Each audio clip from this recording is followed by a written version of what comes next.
যেই মালিক আল্লাহ রাব্বুল আলামিন আপনাকে এত ধনী বানিয়েছেন, 10 তালা বাড়ি দিয়েছেন, সবসময় শুকরিয়া আদায় করবেন, অহংকারী ভাব নেবেন না।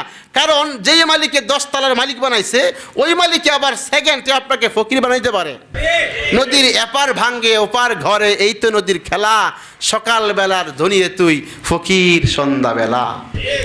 অতএব 10 তলায় থাইকা গরিবদেরকে হ্যায় তুচ্ছ করবেন না। যেই আল্লাহ আপনাকে 10 তলাতে উঠাইছেন, অহংকারী ভাব নিয়ে চলাফেরা করলে, সমাজের মানুষকে তুচ্ছ তাচ্ছিল্য করলে, ওই মালিক আপনাকে 10 তলা থেকে নামাইয়া ভাঙ্গা প্লেট হাতে ধরাইয়া রাস্তার ফকিন্নি বানাইতে 10 মিনিট সময় লাগবে না।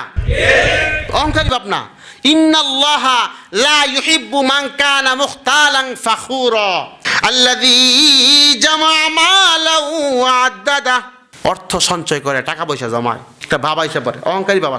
ইয়াহসাবু আন্না মালাহু আকলাদা, মনে মনে ভাবে আমার বাড়ি গাড়ি নারী অর্থ সম্পদ এগুলো হয়তো বা আমাকে চিরজীবী করে রাখবে।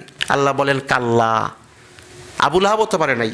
মা আগনা আনহু মালুহু ওয়া মা কাসাব, আবু লাহাব পারে নাই, কেউ পারবে না। অতএব যাদেরকে আল্লাহ তাআলা টাকা পয়সা দিয়েছে, 10 তালা বাড়ি আছে, 20 তালা বাড়ি আছে, সাবধান প্রিয় ভাই, অহংকারী ভাব নিয়ে চলবেন না।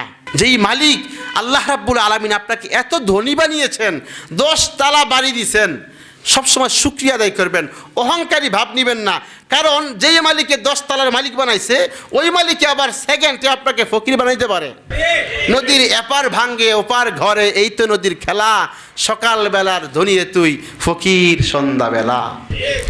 অতএব 10 তলায় থাইকা গরিবদেরকে হ্যায় তুচ্ছ করবেন না। যেই আল্লাহ আপনাকে 10 তলাতে উঠাইছেন, অহংকারী ভাব নিয়ে চলাফেরা করলে, সমাজের মানুষকে তুচ্ছ তাচ্ছিল্য করলে, ওই মালিক আপনাকে 10 তলা থেকে নামাইয়া ভাঙ্গা প্লেট হাতে ধরাইয়া রাস্তার ফকিন্নি বানাইতে 10 মিনিট সময় লাগবে না।